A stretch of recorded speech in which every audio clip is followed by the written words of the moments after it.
Today we've got a crazy story of revenge against a future in-law, getting them fired from their job. We'll get to that in a bit, but first, my big revenge was sleeping with my roommate's boyfriend. One thing you have to know about me is that people often underestimate me. Another thing you should know is that I hate being underestimated. When a person thinks I can't hurt them and treats me badly for that reason, that's when I take it upon myself to prove to them that I can hurt them. And I can do so badly. Everything in my life was going great until my roommate walked in. A spoiled, pretty girl with shiny blonde hair. I knew she was trouble when she shot me a cold, grim look. Of course, I ignored her and focused on the very interesting and enlightening book I was reading. I knew girls like her from high school, the spoiled girls from middle-class families, and a cute boyfriend and two secret admirers who think they're the next best thing after horror novels and pizza. I had a few of them in high school. One of them tried to bully me once, and I made sure she got a black eye and a red nose, something to make her look like the clown she was. Many of those girls were silly girls who had managed to cross over from puberty, and suddenly they thought they could replicate characters from Mean Girls. I don't have a problem with any girl trying to be popular or become the school's social butterfly, but to try to complete the popular girl narrative by looking for a girl like me to bully was not something I tolerated. I had friends in high school, a group of outcasts, who, like me, weren't interested in being on the social radar. We had a lot of fun reading books, going to dances together as a group, watching horror movies, and eating pizza, while having great conversations that consisted of actual serious issues. Not about boys or condoms. I did date one of my friends at some point. We had an on and off relationship, and it was great all the times we stayed together. Sadly, the group fell apart when we graduated, and most of us went to college to study something art-related. My ex went to a film academy, and I, who was the only one in the sciences, went off to do something in chemistry. I'm a very quiet and gentle kid, a good person if I may say so myself. When I'm not around people like me, I hardly even speak. I'm not a fashionable person. One of my friends who was actively pursuing a career in acting used to be my fashion go-to girl, but I'm no longer around her, and that meant everything I wore was out of style. I didn't care though. I cared very little about dresses or makeup or shoes. I just wore what I could put together and hurried off to wherever I had to be. Let's get back to my roommate. My roommate came in that evening with her parents following closely, but they didn't come in. They only stood at the door. "Okay, now that you've followed me up here, can you go now? Please," she said to her parents, rolling her eyes. Her dad was all teary-eyed when she bid them goodbye, not even bothering to walk them to the car. A selfish, spoiled brat, I thought to myself. About an hour later, her friend knocked on the door and she opened it. "I'm sorry, my bear," she said and hugged my roommate. I couldn't help but turn my head to see exactly what was going on. What was she sorry about? "We badly wanted to be roommates," her friend explained to me, making an ugly face called a duck face. Whoever came up with that name was very unfair to ducks. Ducks are not that ugly. At least we're neighbors, right? She comforted her friend. I tried to take a nap that evening, and since I couldn't with all the noise, I picked up my headphones and went out for a walk. What I returned to the room to see was a whole gang of girls that reminded me of the popular girls in my high school. I didn't care. I don't care about these things, as long as no one bothers me. A week later, I walk into my roommate telling her friends that I dressed like an old lady. I was pissed, but I shrugged it off almost immediately. She didn't mean for me to hear that. Friend gossip. It was normal. I went onto my side of the room and started taking my earrings off. One of the girls whispered something and they laughed. That was the beginning of my dealing with bullying in my room. They soon went from just talking about me in whispers to actually making nasty comments about me to my face. One of them saw me leaving the room one day and she said, "Those shoes belong in the 80s. Seriously." They all laughed and I quietly left the room. They are going to have a huge fight soon. My ex and friends said when I told them about the nasty comment my roommate and her friends made about me, it wasn't just the nasty comments and snide remarks that got to me. It was also that I could never sleep because of their incessant noise making. They're going to get in a fight very soon and you can have your room back, I promise. Girls like that seldom stick together. There's going to be someone or something that would break them all up, my ex assured me. I couldn't wait for them to be broken up by someone or something. If I wanted something done, then I had to be the one to get it done. There's no way I would let anyone get away with making my room uncomfortable for me. My parents had paid so much for me to live in that room, so I wasn't going to let anyone ruin it for me.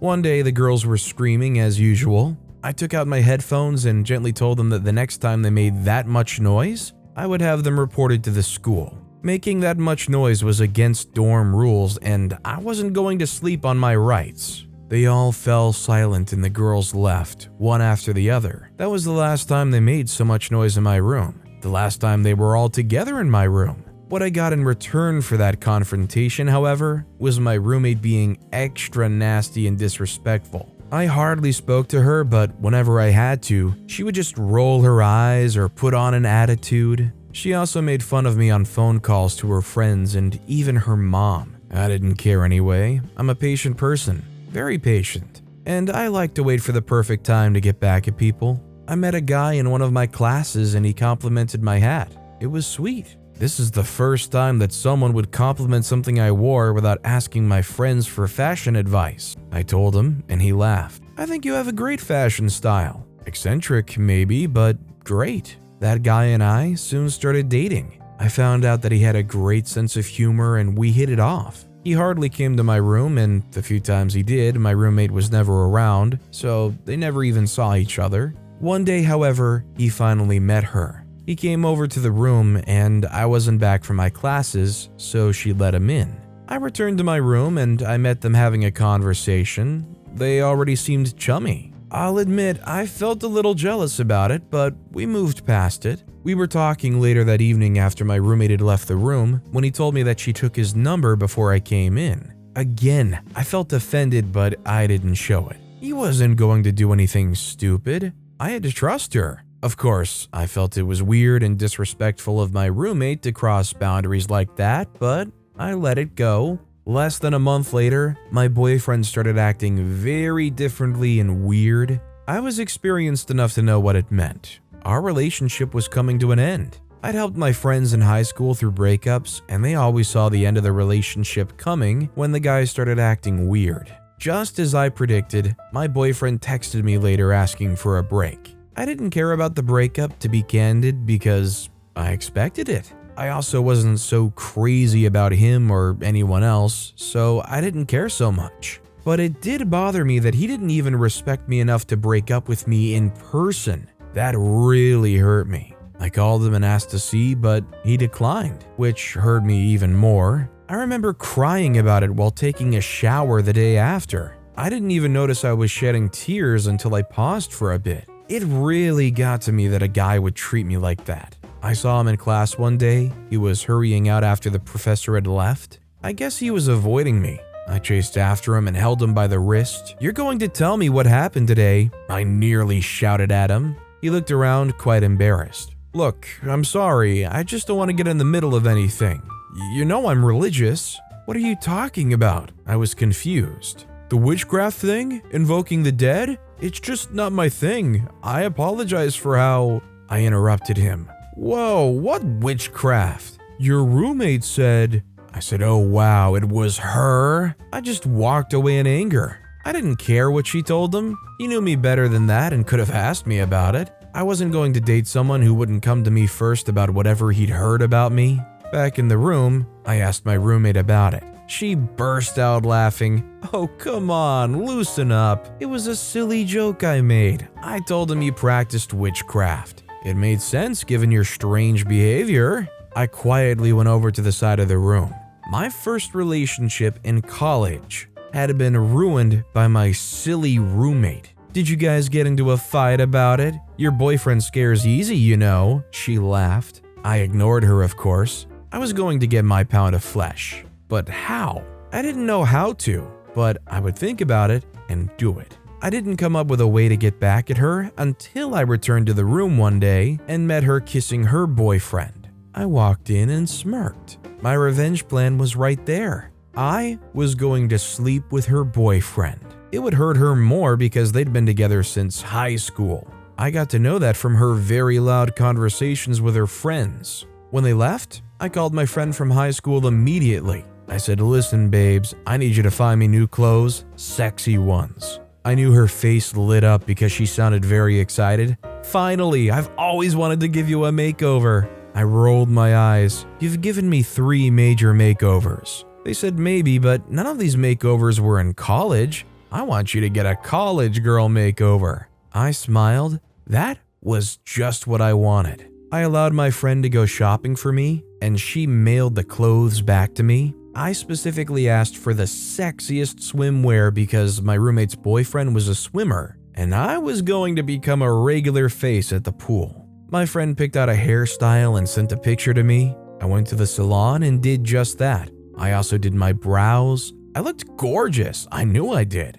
and very much so. I caught my roommate's friends stealing glances at me. They were probably thinking about how gorgeous I looked. One Monday morning, I went seeking my roommate's boyfriend. He was swimming with some other guys at the pool. I went on a Monday because I knew my roommate would be busy with schoolwork at the time. One of the guys in the pool saw me in my super sexy red swimwear and tapped another guy. They both watched me while I pretended to not have seen them. The next time I turned to face the pool, all the guys had their eyes on me, including my target. I smiled at them, pretending to be shy. My target soon walked up to me and asked if I was his girlfriend's roommate. I nodded and started making small talk. I'm great at having conversations. It was the one quality that made guys stick to me like gum on a shoe. Men just loved to converse with me. I got in the pool and it became our thing. I would go over to the pool in sexy swimwear and we would talk.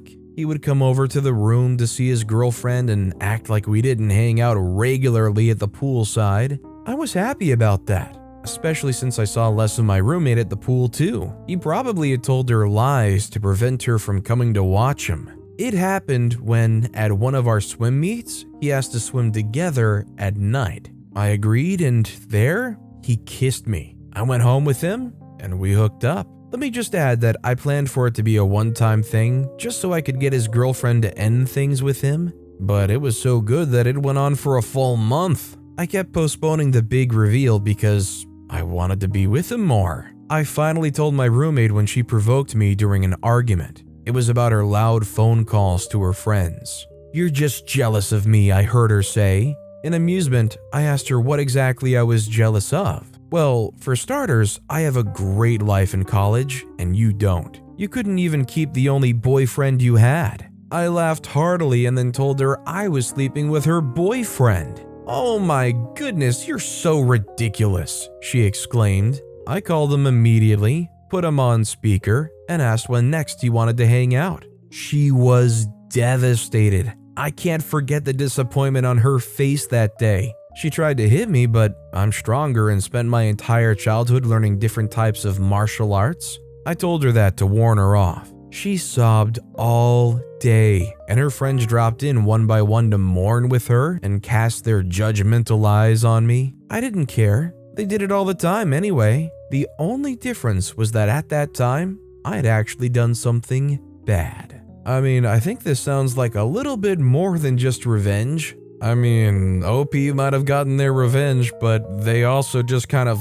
got some. What's a little nuclear revenge if you can't enjoy it, I guess? Our next story is, I got my future sister-in-law fired. When my brother met his wife, he knew it, and we all did too. My brother didn't have the best track record of relationships, and now I wonder why we weren't more skeptical about how perfect she was at the beginning. But my family and my brother's friends were all just excited that he had found someone who met his real and written out checklist. You know what they say about if something's too good to be true, it probably is? I'm a firm believer in it now, but I don't regret trusting her since I got my revenge anyway. So a bit of backstory before we get into the chaotic good. My brother's fiancée, let's call her Amy, was the perfect sister-in-law to be for the first 6 months of their relationship. She was always available to help out with anything. She was always happy and positive, and she was always down for a good time. My brother is quite the opposite. He can be quite moody, and he definitely doesn't like to be bothered when he's trying to relax.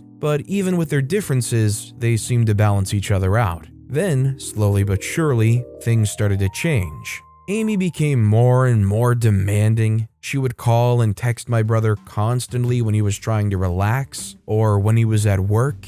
If he didn't answer her calls or texts right away, she would get angry and start to accuse him of cheating or not caring about her. My brother would always try to calm her down and explain that he was just busy or that he was at work, but it would always just lead to another argument. I think my family and his friends were all in denial about what was happening. We all just wanted to believe that she was still the perfect girl that we all thought she was, but eventually the truth came out. As time went on, Amy's true colors started to show. She would constantly criticize and belittle both me and my brother in front of everyone else. She would make snide comments about our appearance, our careers, and our friendship with each other. She would always try to make herself look better by putting us down in subtle ways. I tried to brush it off and ignore her, but it was getting harder and harder to do. I knew that she was being manipulative and toxic, but my brother wasn't seeing it from my perspective, and I didn't want to cause any more drama or conflict. The one time I tried to put an end to it, I'd gone to Amy's apartment while she was out and started looking through her things. I was looking for something, anything that I could use against her, and I found it. In her nightstand drawer, I found a stack of letters from her ex-boyfriend. They were full of declarations of love and promises to be together forever. I knew that Amy was still in contact with her ex, and that she had lied to my brother about it. I quickly took the letters and left her apartment. I didn't feel guilty about what I'd done. I was just doing what I thought was best for my brother. I thought that if my brother found out about Amy's lies, he would break up with her and be able to move on with his life. I waited for the perfect moment to reveal the truth to my brother. It came a few days later when we were having dinner at our parents' house. While we were smoking on the porch, he was raving about how much he loved Amy and how happy he was with her. I waited until he was done talking, and then I pulled out the letters. I handed them to my brother and watched as he read them. At first, he was confused, but then he realized what they were. He looked at me with a mixture of anger and betrayal. He asked me how I could do something like this to Amy, and I told him the truth. I told him about all of the lies she had told him and how I knew she was still in contact with her ex-boyfriend. My brother laughed in my face and told me it was all made up because I was worried that he'll get married and leave me alone. As ridiculous as that was, I didn't bother explaining it or to reason with him. Amy had him wrapped around her pinky and she wasn't letting go. So the insults and jabs continued. But eventually, one day, I had enough. I sat down with our family and explained what had been happening with Amy. I showed them the messages and the calls that she had been sending to my brother and how she'd been stalking him and causing problems for him. I also told them about the constant criticism and belittling that she had been doing to me and to my brother. Our family was shocked and saddened by what they heard. They didn't realize how bad the situation had gotten. My brother's friends were the ones who finally convinced him to break up with her. And even though it was really hard for him to do, it was the best thing for him. But then Amy came back to try and get him back. She would show up at his work, at our family gatherings, and even at our house uninvited. My brother tried to be polite and tell her that he didn't want to be with her anymore, but she wouldn't listen. She would get angry and start to accuse him of not loving her and of being the reason for their breakup. She even went so far as to start spreading lies about my brother to our family and friends. She would tell them that he was cheating on her and that he didn't care about anyone but himself. It was frustrating and hurtful to see my brother being treated like this by someone who was supposed to love him. But as they say, revenge is a dish best served cold. And let me tell you, I had been waiting for the perfect opportunity to get back at Amy for what she had done to my brother. And finally, it came. I'd been watching Amy's behavior closely on social media since my brother broke up with her. I knew that she was still not over him and that she was desperate to get him back.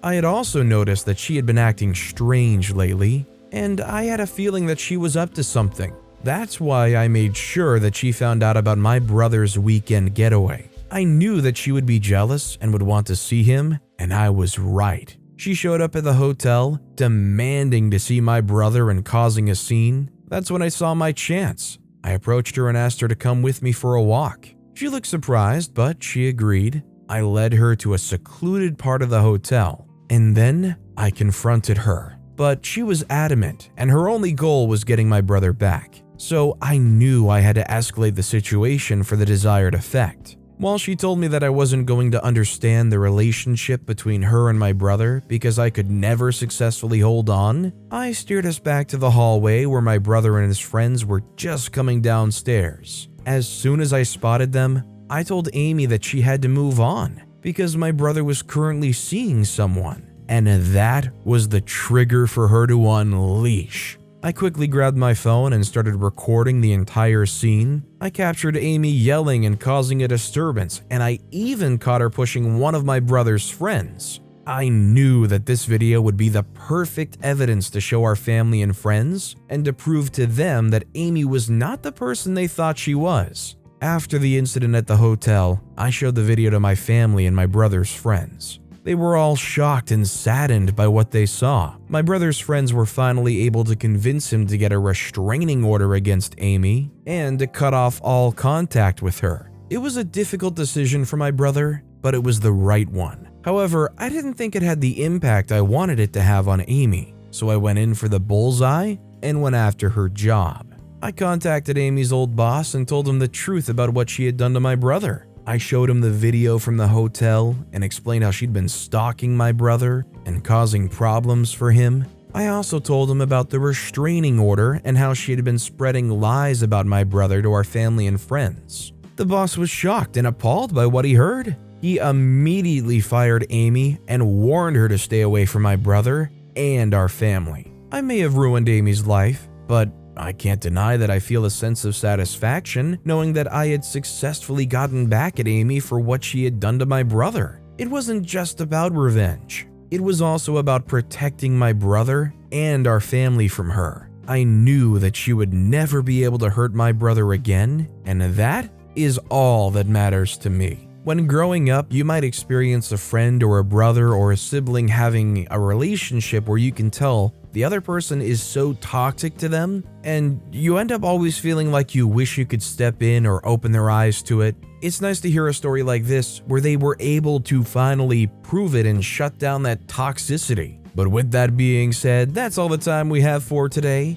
Now, if you want to hear another absolutely crazy story of revenge, check out that video on the left. Or if you missed my latest video, check out that video on the right. That said, I'll see you all next time with some more stories.